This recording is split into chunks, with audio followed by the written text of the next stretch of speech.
The life dash is the precious time between when you arrive and when you depart from this world, and what you do during this time matters. Your dash was meant to be lived big. It is time to release the self-saboteur that has been renting space within you for far too long. It is time to discover, rediscover, and explore your dynamic and delicious selves. Your life is meant to thrive. So dare to be audacious. This is your time to say yes, I choose me. Are you ready to consciously create the life you deserve? Michele Mattia, dare to be audacious. We must be willing to let go of the life we had planned so as to have the life that is waiting for us. And that truly profound quote comes from Joseph Campbell. And you are with Michele Mattia on the Life Dash. That quote is used a lot for many individuals as a source of inspiration, as a resource for meditation when they are in the midst of transformation, when they have decided, you know what,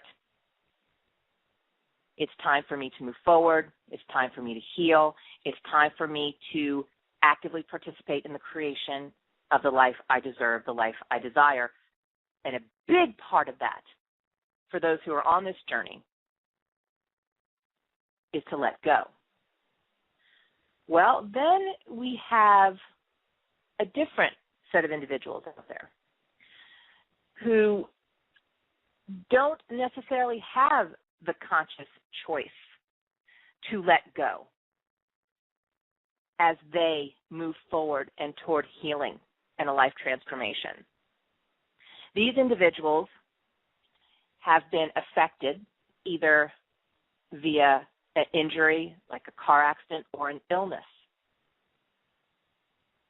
And they are thrust into this new life. There are holes in their memory. There are parts of their lives that they don't know if they will ever get back, and the only representation they have are photos or stories shared by friends and loved ones. In 1991, Dan Rhema was the director of an intercultural training center in Mexico until an epidemic of dengue fever swept through the town where he lived. Dan contracted 3 different strains of the fever. Critically ill, he was flown to Atlanta, Georgia, where the Centers for Disease Control specialists worked to save his life. Now, the multiple types of dengue had deteriorated into a deadly combination of meningitis and encephalitis. And later that evening, Dan had a near-death experience. He left his body and took an unexpected journey to the other side. He did not come back to this world as the same person. His brain damaged from the fevers. Dan returned as a stranger in his own mind. And today on the Life Dash, we have Dan here with us to discuss the trauma which awakened an unknown creativity within, the unexpected journey through his unconscious mind that resulted in chronicling his dreams through artistic creations, and his book, this amazing book, I Close My Eyes to See, which is Dan's story told through a unique pairing of his words and over 100 pieces of his art. If you would like to participate in this powerful story, in this show, The Journey from Near Death to New Life, call the studio at 714-333-3349. You can email your question to the studio. The address is connect@michellemattia.com, or you can post your questions or comments on my Life Design Facebook page, which is facebook.com/designyoursuccess. But before we move forward, it's time to stop and get centered. And I invite you to close your eyes And just take deep cleansing breaths. Give your body permission to relax. I want you to breathe in joy and exhale gratitude. If you're noticing any part of your body that is holding on to tension, direct love and warmth and light to those areas. And give your muscle, your body, this beautiful physical vessel that carries your beautiful spirit, permission to let go. I want you to breathe in limitless possibilities. And again, when you exhale, exhale gratitude. Gratitude for what is in your life at this very moment, in this present. And as you release the clutter from your mind, and you allow the weight of your body to be cradled in your chair, let the affirmation for today's show empower you. I embrace the newness and limitless possibilities each day brings, while I actively and energetically participate in the conscious creation of my dynamic and delicious life. Breathe that in. Every day is a new beginning. Every day we can create. Every day there are limitless possibilities to embrace. This is your time. Dare to be audacious. Michele Mattia, dare to be audacious.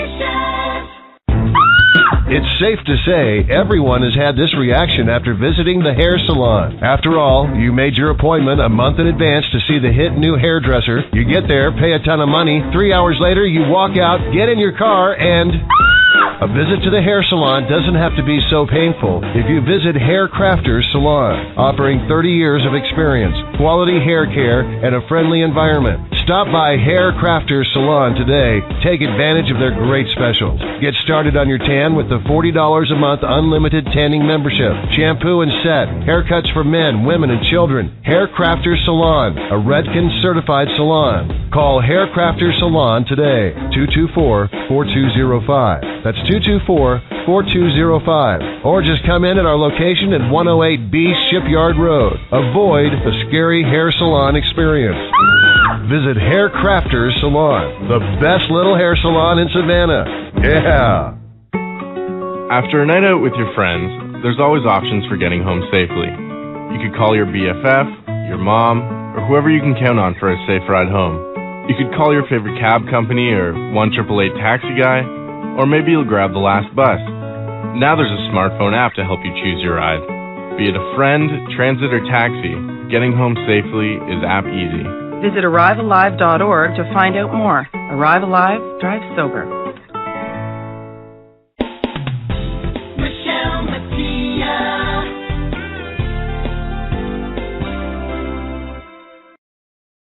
I embrace the newness and limitless possibilities each day brings, while I actively and energetically participate in the conscious creation of my dynamic and delicious life.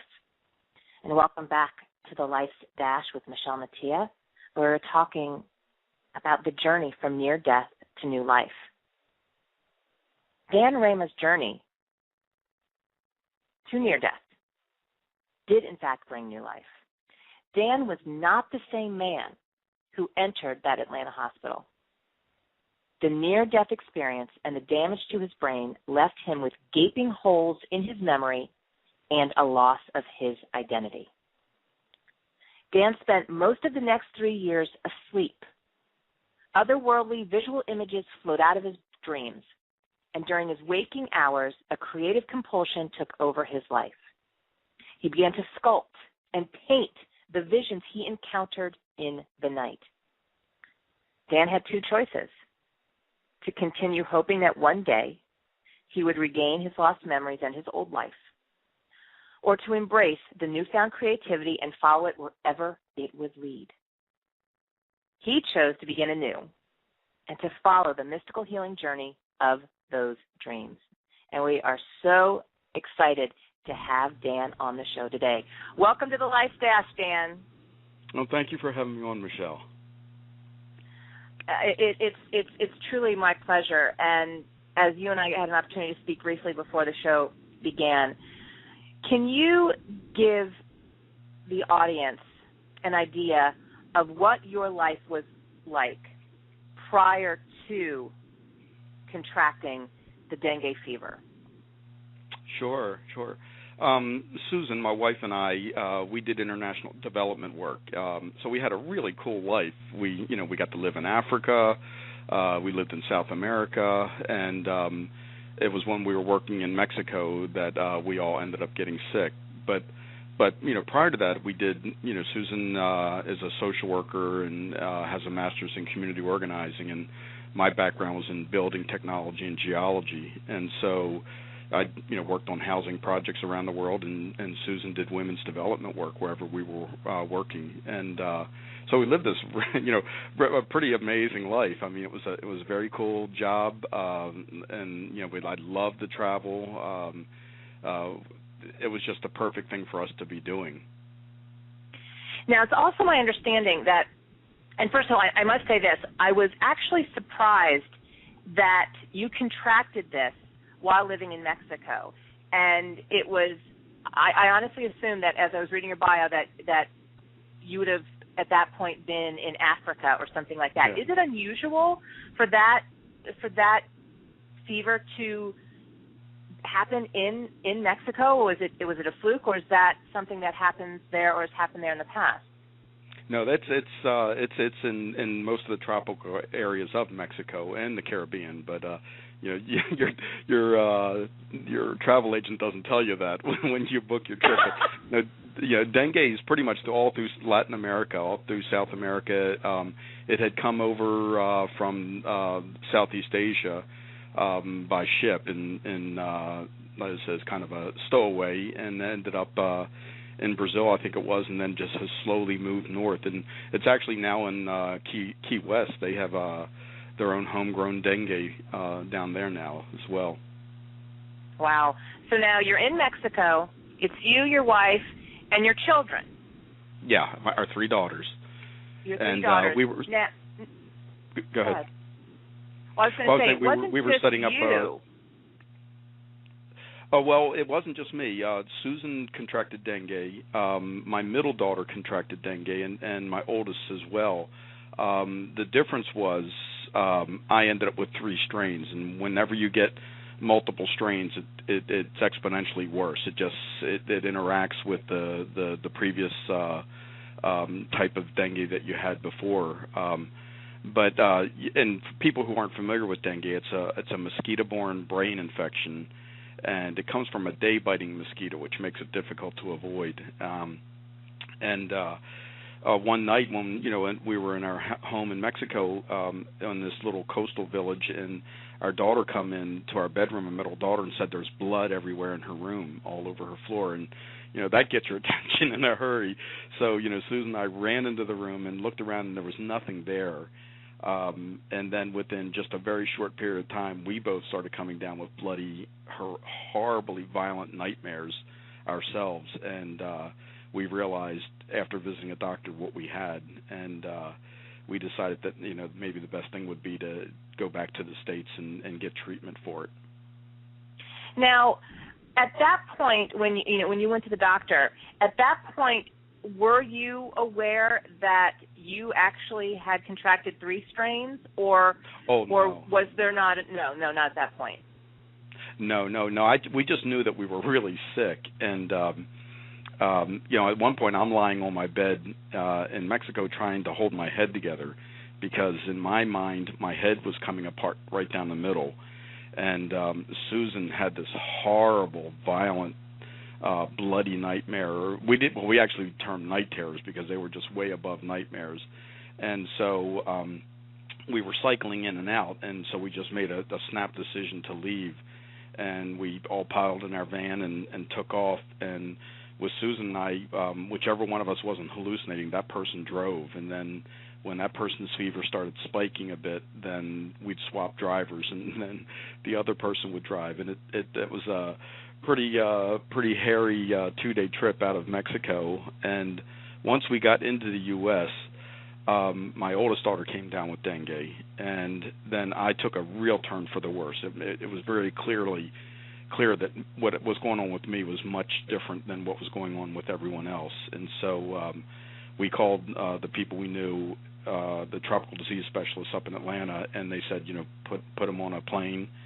And Susan called a cab for me, and we realized later, on that was the last time she saw the guy that she had married. By the time she was able to get to Georgia a little over a week later, I was, a different person. And so you're on a plane, you're headed to Atlanta. Now, at this point, is the rest of your family, have they been admitted to a hospital for treatment to help them heal, or were their symptoms subsiding as you are on this flight to Atlanta? They were all cycling in and out of the fever, and Susan was with them in the border town in Texas, just trying to hold on, just trying to keep everybody together. But I'll have to ask Susan that. That's a question that because I was so into my fever, at that point in time, I didn't really even, I didn't even think about that at that moment. It came to me later that night when I was in the hospital dying. But at that moment, I wasn't, I was just trying to get myself to the hospital. And in one of those serendipitous kind of things, I met this Japanese man who was working in Atlanta, and I told him I was ill, and he put me on and waited and took me off of each plane as I had to get myself to Atlanta, and then he took me out and put me in a cab, and luckily for me, I had written down the hospital I was supposed to go to, and he gave that to the cabbie, and I never saw him again. And I was actually going to ask you that. I can't imagine what that experience alone must have been like, especially because as you've described it, it's one thing the amount of pain you're in. It's another to have these hallucinations and to keep it together and to now realize that you are on a commercial flight. This was not a private medical plane that was jetting you to Atlanta. You were on this plane with anybody that was traveling to Atlanta that day. Well, and I'll give you a little background. That is scary because we had worked internationally for a long time. We've had multiple cases of dysentery, malaria, things like that over the years, and so we have had experience with tropical diseases, and at that point we didn't realize what it was that we weren't sure what it was that we really had. They would tell us things like they said, there's dengue in the area, so the doctor said, I think you have dengue, but we weren't absolutely positive what we had. But and I started getting much worse as the plane ride was going, and and I've often thought about the people sitting on either side of me as I was sitting there, just sweating, sweat just pouring off me and moaning, and I just I'm grateful that I didn't have anything that was contagious. It was all just a viral thing that was within me.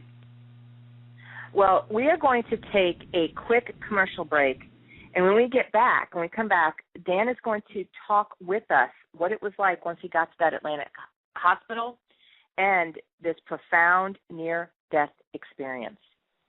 I embrace the newness and limitless possibilities each day brings while I actively and energetically participate in the conscious creation of my dynamic and delicious life. This is your time. Dare to be audacious. Michele Mattia, dare to be audacious. I had PTSD. Once I was back from Iraq, I was distant from everybody in my family. We had a reunion of our unit, and you'd hear these spouses say, "Is your husband doing that? My husband's doing that too. I thought it was just us." And really understanding that, hey, this is a common experience. I learned more to listen to what he was saying, and that made it easier for me to understand where his pain was coming from. Resources are available for military families. Learn more at realwarriors.net. Every day you're exposed to millions of germs at school, work, stores, and other public places. With cold and flu season approaching, take steps to keep yourself and others healthy. When you cough or sneeze, cover it with a tissue or your elbow. Wash your hands frequently with soap and warm water. Wash for 20 seconds. If you don't have access to water, use an alcohol-based hand sanitizer. When you're sick, stay home so you can get better and keep others from getting sick too. Stop germs. Stay healthy. A message from King County and Public Health Seattle-King County. The Life Dash with Michele Mattia.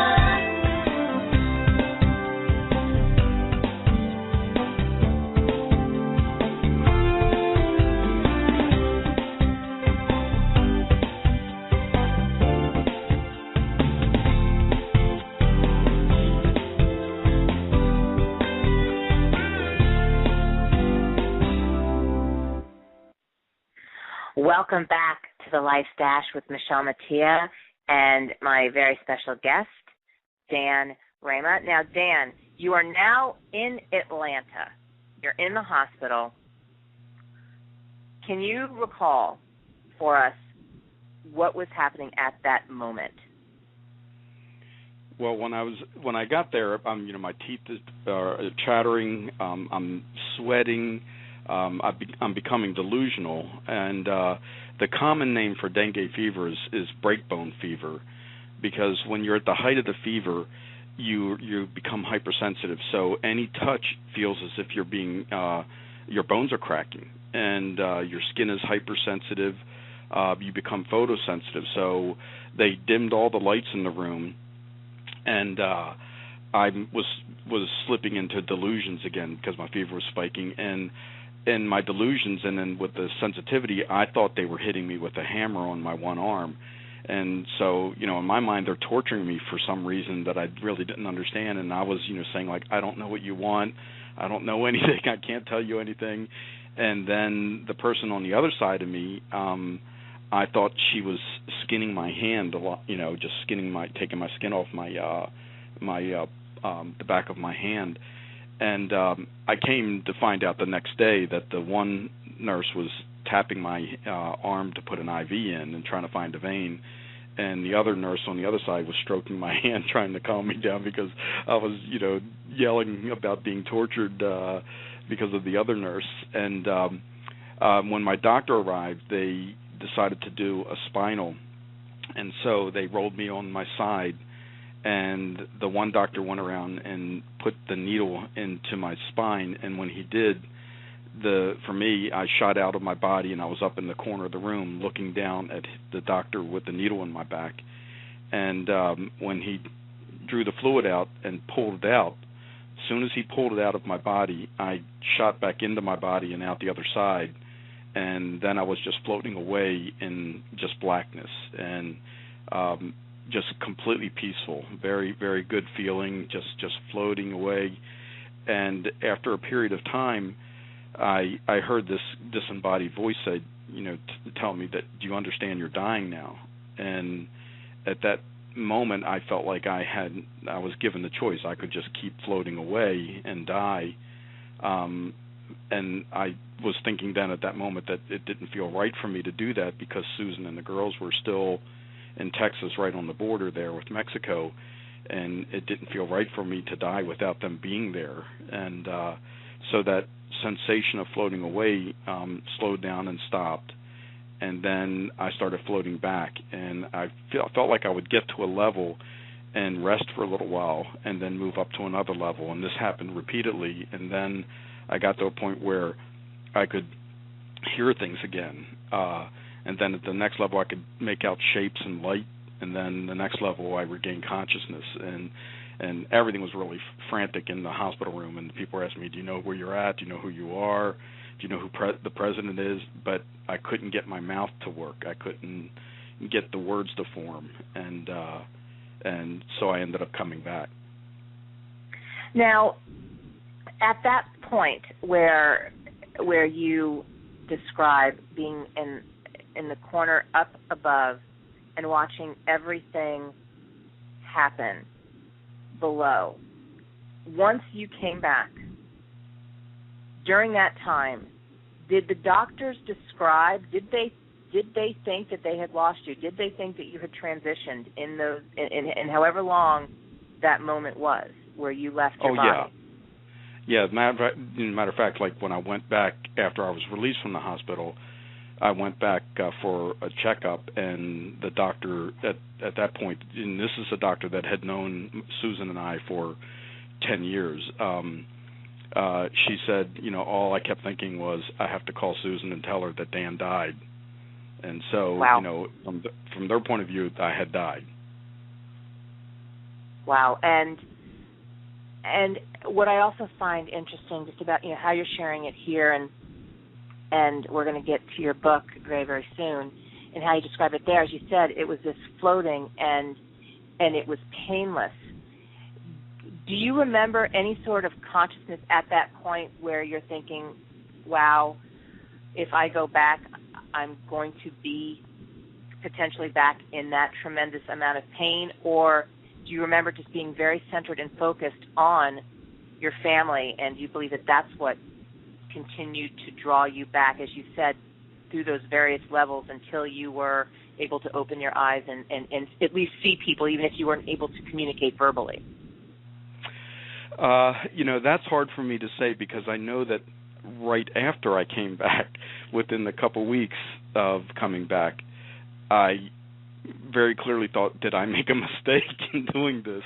Because of the pain and all the other things that went along with the brain injury and the fever and all the things that I had to deal with. And but at the moment in time when I was floating away, I don't know that I had that thought. That came later, when I had to really sit down and think, oh God, did I make the right decision here? Yeah. And the stories that I have read and learned about from people in similar situations, and I'm sure you know this, that's not an unusual question to pose to oneself. Now, and I know that with this fever and this near-death experience, and as the doctor said, almost clinically dead, they were ready to pick up the phone to call your wife. Right. You come back, but there's this brain that your brain has been damaged. You've had these 3 strains. At what point are you now realizing that there is this loss of memory, this loss of identity? Oh, that's a good question, because most people don't get that. I was so sick for so long that it took a while to even realize that that I Susan very clearly knew right at the beginning that there was major differences in me, and my brother called me and he said I knew that I was talking with like someone different, and but my brain injury was kind of hidden underneath layers of the illness, of the loss of the memories, no short-term memory, just sleeping 14 hours a day, and all those are symptoms of brain injury. But at the time, we didn't know that, because that wasn't, we didn't have any experience with that. And so for us, it took a while until I could start actually even walking on my own, and even walking out of the house on my own, to realize that there's something else that's going on here. I had severe anxiety attacks. I mean, I went from a guy where if you gave me a plane ticket, I was on a plane to go around the world. And to someone who couldn't walk out the front door of the house without an anxiety attack. And so those things started manifesting themselves as I started to get better, and then they really came to the forefront when I started doing the art and had to start showing the art, and the things that I had to deal with that were related more to the brain injury. Yeah, because in your book and in other interviews, you talk about that there are times where there are holes. That that your reason for even knowing that they happen is from pictures. I believe you also, like your wedding to your wife Susan, your wedding. You know it happened. There are pictures to prove, but that to this day is still a hole.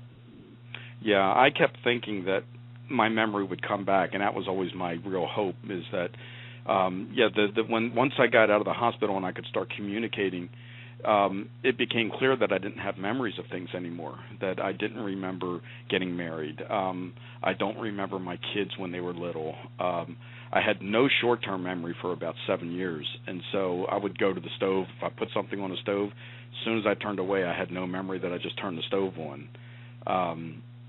And so that was really difficult for a very, very long time with that. And like I said, but my real hope was that I would remember, like who I was, where I went to school as a kid, those kind of memories. They're just not there anymore for me. And so, I was very clearly a new person, a different person than I had been before. And I love this quote that I want to pull from your book. And it goes, I went to a family reunion hoping for a restoration of old memories. Unfortunately, that didn't happen. But I did learn that I can remember anything I turn into a story. That to me sounds like that predates your compulsion, as you described it, to all of this art that you began to create.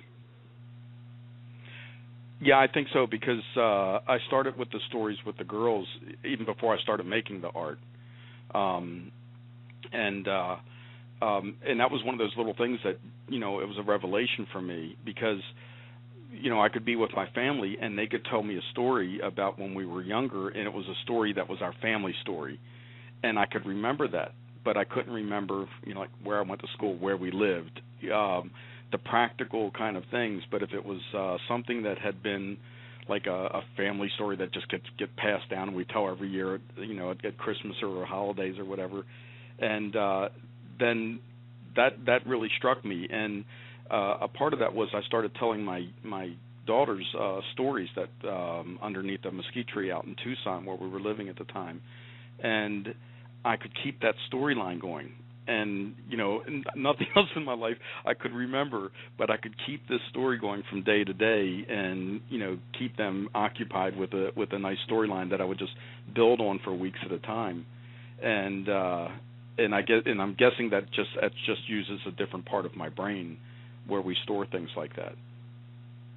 It's absolutely extraordinary. We are going to take a quick commercial break, but when we come back, we're going to talk with Dan about his art and this newfound creativity that came as a result of this trauma.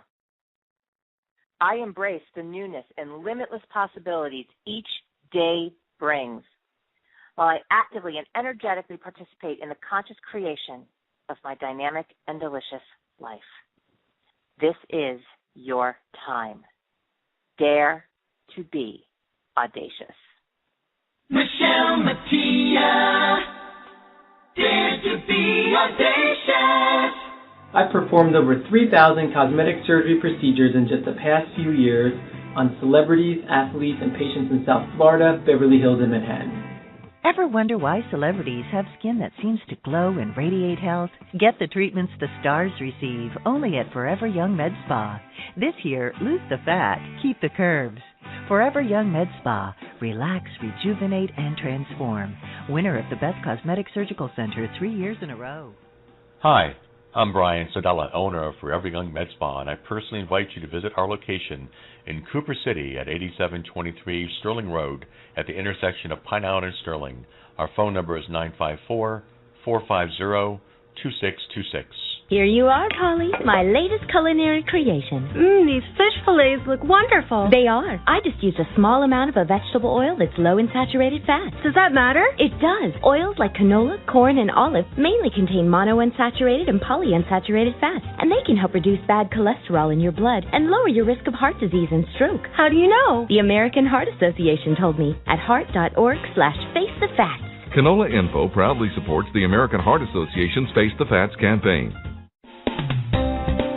The Life Dash with Michele Mattia. Dare to be audacious.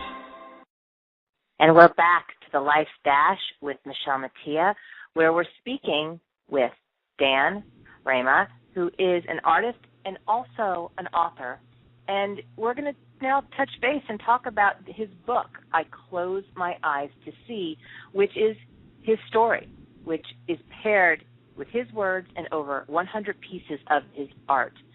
Now, Dan, you shared that after leaving the hospital and part of your healing, there were times where you were sleeping 14 hours a day. What was occurring during this sleep?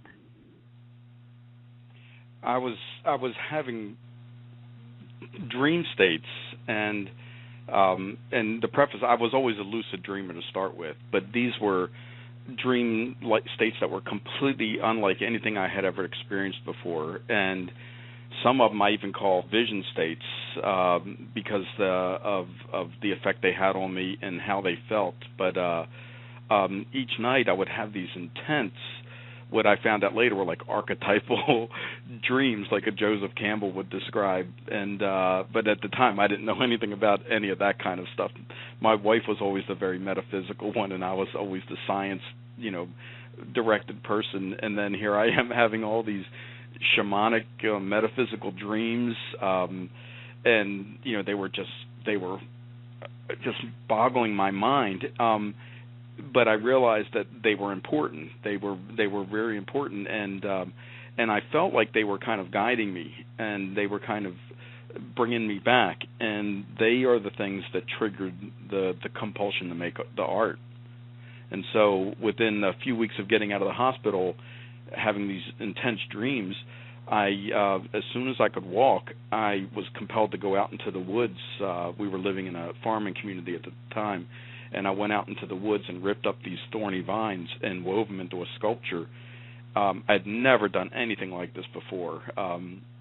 And I knew it was significant, but my brain wasn't well enough for me to even cognitively understand what it was I was doing.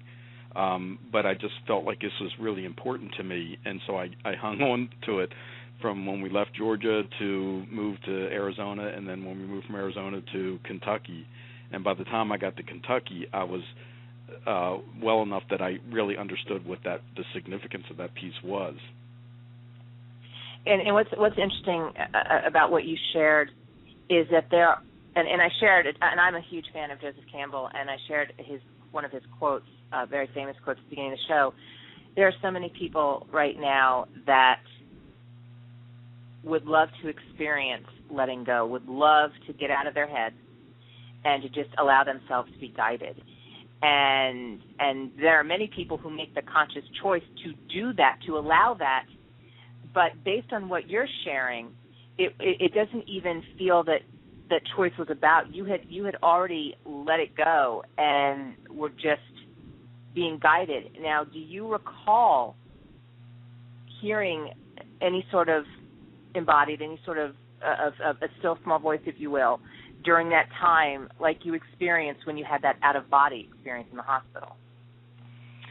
No, it was. I describe it as being more akin to Close Encounters, where everybody's sculpting the Devil's Monument out of mashed potatoes. It was very compulsive for me. It was, like if any voice was like, do this, you got to do this, you got to do this, you got to do this, and so I started collecting things, and I have never been a collector of anything. I mean, we lived out of suitcases for most of our married lives, and I would be collecting bits of metal, broken glass, pieces of junk, and when we're in in Louisville here, we have a basement, and I was filling it up with all this stuff, and Susan had no clue at all as to how much junk I had gone through the alleys and found and brought into our house.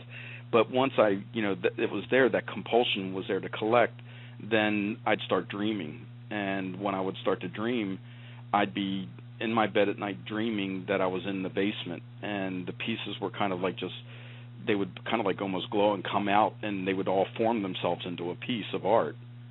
And then in the morning I would go down and find the pieces that were down there that I could probably have not done in my conscious mind, but it was my unconscious mind that was doing that, and so it was more just very much like a compulsive kind of behavior on my part. Now in the beginning of this, and again, you're so descriptive here on the show and in the book as well about collecting, and a lot of the times I found that what you were collecting were all like very organic materials. At what point did you switch from sculpting to doing both sculpture and painting? I had probably done about 14 or 15 sculptures, and the dream that was one of the first pieces I did called Night Visitor, because that's, these things would come to me in the night. I did a sculpture of this face that's kind of coppery looking with a red and white eye, a longish nose, and a round mouth with this, I have rusted wire coming out of the top of its head. The dream was so intense that I felt like I wanted to try to paint it, but I didn't know how to paint. I had never painted before. And so I had to come up with a way to paint that mimicked how I was doing the sculptures. And in the sculptures, the pieces all feel like they're floating, that all the parts that I use feel like they're floating on the backdrop. And I think that comes from my near-death experience where I was floating. And it took me 4 paintings to get to the point where I figured out how to do this. And I would never have figured it out had I known how to paint.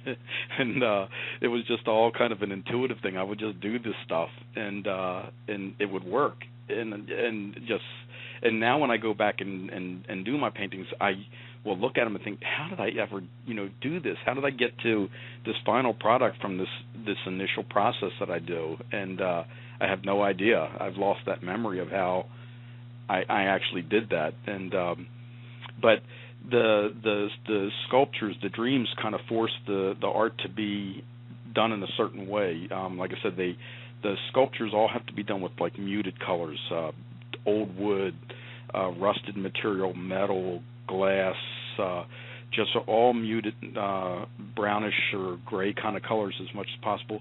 But the paintings are these intense 3D-looking bright blues, whites, and orange and reds, and I have no idea why they have to be like that. And it's like a complete contrast to the sculptures. But that's what felt right. That's what I felt like I had to do. The art that is shared and expressed in your book, I Close My Eyes to See. It is extraordinary, the difference. But what I found is that whether it was a sculpture or a painting, it did feel like all the pieces were floating. And of course, the sculpture is more 3D. And one of my favorite pieces is Remembrance, which you put. My memory is a lot like Swiss cheese now, which, again, you've got this grate, and there are the holes, and there are these knobs. And, of course, if I was looking at that in person, it would be 3D. There are pieces that are part of it. But even the paintings that really they're not three-dimensional, have that feel. And I also found the colors that you selected, or that, and it sounds like it wasn't, while deliberate, again, it wasn't this choice process. It was, you knew that they needed to be this. Where did these colors come from? Because they remind me, honestly, I was sharing this with my husband. I said, it reminds me of the vibrant type of pigment that you would see that predates any sort of technology, when people were using beets and crushed berries. That's how rich these colors are. How did you put together and determine that it should be reds and blues and oranges? Well, I think you hit on something there, is that my explanation of what happened to me during my fever is that, or after my fever, is that my brain rewired through my subconscious. And it's the subconscious that all of us share, that we've shared for 30, 50,000 years. And I felt like I was a very primal being, and the colors that I use and the way I put things together and the subject matter and everything always felt to me to be very primal, very visceral. And 2 of the vision state dreams that I had when we were in Tucson were of that kind of thing, of primal people. And so that's where I feel, it feels like, that this is coming from our shared history, back when we used to use those pigments to color our bodies and the bright colors, and that's the only thing that makes sense to me as to why I do it, because I have no other idea why I chose these colors. And I only know I chose to use acrylic paint on masonite, just because when I went to the place that sold it, I just asked them what dried quickest, because I knew with my compulsion that I couldn't wait for something that took me days to dry. That would have driven me crazy. But it's all just very primal, and I think it just comes from my subconscious, that I don't intuitively say, oh, I'm going to make this, I'm going to do this. It just kind of, happens. These are the colors I'll use. And it was not any, pre-thought or pre-planning on my part. This is just kind of what happened. And I think that that's what makes Dan's art all the more extraordinary, is that it truly comes from this unconsciousness and is allowed to just be. He gives himself permission to create. We're going to take a quick commercial break, but we will be back more with Dan Rhema, and we talk about his book, I Close My Eyes to See. I embrace the newness and limitless possibilities each day brings, while I actively and energetically participate in the conscious creation of my dynamic and delicious life. This is your time. Dare to be audacious. Michele Mattia. Dare to be audacious. Imagine a world where bullying isn't considered a normal part of childhood. A world where I'm not afraid to go to school. To speak out. To be myself. A world where I'm not afraid to be caught alone. Come on, punk. We have the power to stop the bullying. Speak out. Speak up. Educate. Find out what to look for and how you can make a difference at bullying.org. Bullying is not kids being kids. It's not about good homes or bad homes. It's not a normal part of growing up. I shouldn't be afraid to get on the school bus. To turn on my computer. Or walk to my locker. Did you know that a bully will stop his or her behavior in 10 seconds when their peers speak up? Use your voice. Hey, leave them alone. We have the power to stop bullying. Find out more at bullying.org. Bullying.org. Where you're not alone. Where you're not alone. Where you're not alone. I'm Shaky Shea Mosley for PETA. I'm a boxer. I fight for a living. My opponents and I know that when we step into the ring, we choose to be there. And that if we don't come out on top, we can at least walk away. Dogfighting isn't like that. Dogs don't have a choice. Many of them get hurt badly or are cruelly killed. So join with me and team up with athletes nationwide in the fight against animal cruelty. For more information, visit PETA.org. Michele Mattia.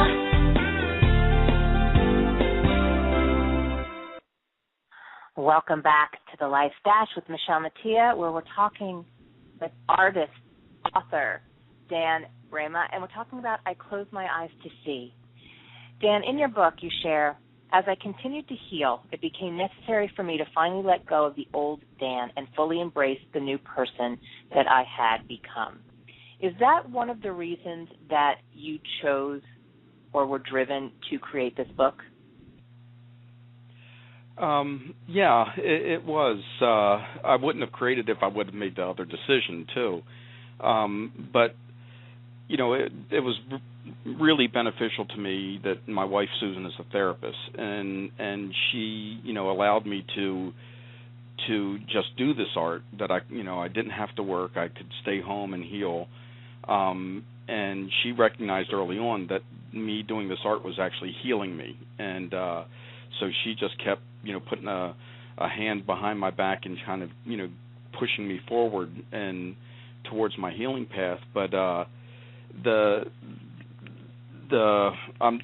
sorry, I kind of lost my train of thought there with going back That's to okay. Susan there.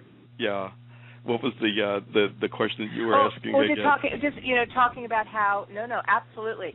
We were talking about how you made the choice that you had to let go of the old Dan and embrace the new, and I asked if that was also what drove you to create this book. Well, and that's where I was going with Susan. And when I talk about her, I get kind of emotional sometimes. But she was one of the person that helped me let go, because I kept hanging on to this old person, and but I don't have my memories of it. I just knew, at one time I had a degree in geology. I taught building technology. I lived overseas, and I did these things, but I didn't really have access to that stuff anymore. And for a long time, it was really difficult for me because I just kept thinking, well, one day I'll get my memory back. And she was, kind of guiding me that, you need to maybe make a decision, that you might have to let that go. And so, it was a grieving process that I went through, and I was able to, finally let that person go and embrace this artist person. And then as a little side effect of that, that meant I had to go out and do shows and talk with people. And when I would do those, it would be really intense. My shows were like altar calls where people were crying and people coming up to me and saying, I've been there, I've seen that, and inevitably they had some kind of near-death experience or an out-of-body experience, and that's when I started to realize that that this art, there's a purpose behind it, that it acts as a catalyst for people. My story and the art. And it acts as a catalyst for people to help them to heal. And this book then, for me, was a way to get that story out there so that people can see that and realize that, just because something happens in your life and you lose that part of your life, it doesn't mean that you're left without a life. There's still something else you can do. And it's beautifully put. Now, it's been over 20 years since you contracted the dengue fever. What is your life like today? Are you still experiencing those vivid dreams, and are you still experiencing that intensity to create art? Yeah, that's one constant in my life. I still have these dreams every night. I just have these really, really intense dream states, and I'm just collected a whole lot of pieces for my art now, and Susan and I have just purchased a building that we're going to be able to put in a healing and art center, so that for the first time I can have my own gallery. I have a studio space, but I'll be able to have my art in a gallery. So that's kind of where we've been working towards, and then Susan, over the years, because of the trauma I had and put her through and the trauma we've experienced as a family, she became a specialist in trauma therapy, and so she's actually going to be opening up her center that will be devoted to trauma treatment and healing trauma. That's fantastic. Now, will both of those be within this new building that you're talking about, or are the two separate locations? Yeah. No, they'll be in the same building, and hopefully it'll be a destination place for people from around the country to come to participate in healing events. And we do quite a bit of those. I mean, Susan and I have done co-events where we've gone and talked about what my life is like, living with a brain injury and doing the art. And Susan has spoken about what it's like to be a caregiver of someone with a brain injury. That's amazing. And do you have a grand opening date in mind for this center? It's going to be sometime, hopefully late spring of next year. It's a lot. We have a lot of work ahead of us. It's an old building built in like 1885, and so we have quite a bit of rehabilitation work ahead of us for the building. But and I still do shows. I mean, in between all of this, there'll still be shows that'll come up that I'll be participating in, and I do a lot with brain injury groups and group nonprofit groups. So I always end up doing shows every couple months with groups like that as well. That's absolutely extraordinary, and I think that one of the reasons that I wanted you to be on this show is that when we experience something traumatic, horrific, it can often keep us anchored and frozen, and we do not know how to move forward, and we can't imagine what our life could possibly be like when there's no map, when we're basically stepping out into the unknown. And often we can define ourselves as in this victim role of, well, this is my story and this is what defines me. And I can completely understand you getting emotional in speaking about Susan and your family, and the tremendous support and love, it's clear to me, has allowed you to heal and has allowed you to create this, to say yes to this path and this journey. And that's true. I mean, you have to be able to recognize that you can do things.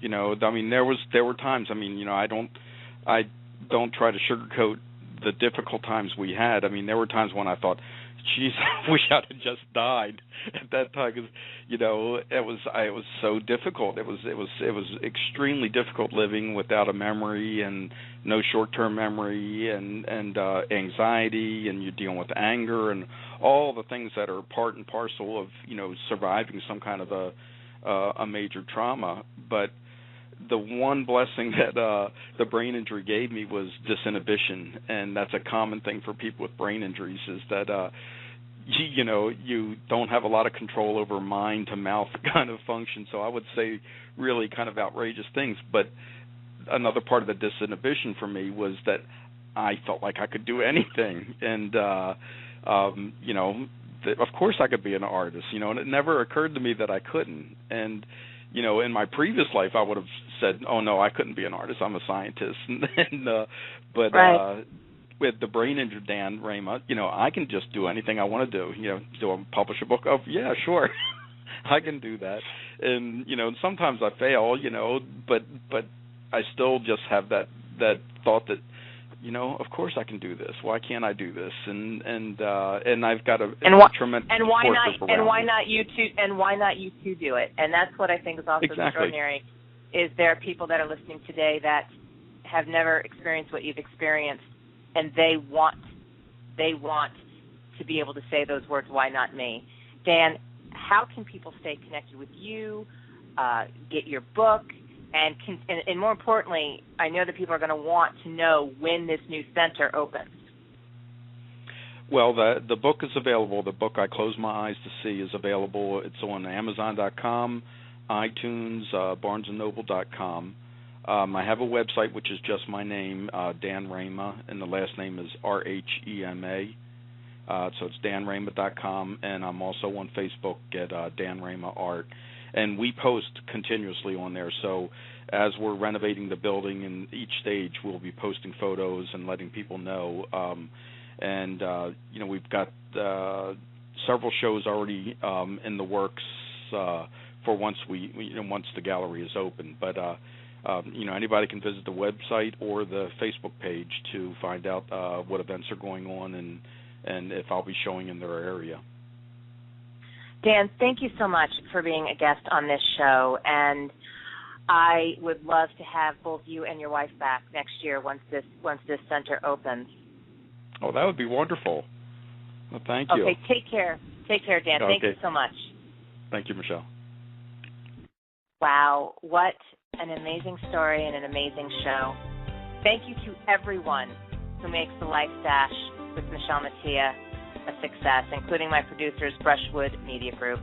And thank you to all of my listeners who gave yourselves a gift of an hour, and you spent it here with me. And today, you got to hear an extraordinary story from Dan Rhema, artist and author of the book I Close My Eyes to See. A shout out of love and gratitude to the handsome one and two, my husband Jim and son Grayson, who are the best part of my dynamic and delicious life. The Life Dash with Michele Mattia, Dare to be Audacious, airs live every Monday through Friday, 2 p.m. Eastern Standard Time. If you would like to be a guest on my show, please email tld@brushwoodmediagroup.com. And to learn more about me and stay connected, visit my website, michelemattia.com, where you will find links to my social networks and information about today's show. Be good to one another. Be good to yourself. And dare to be audacious.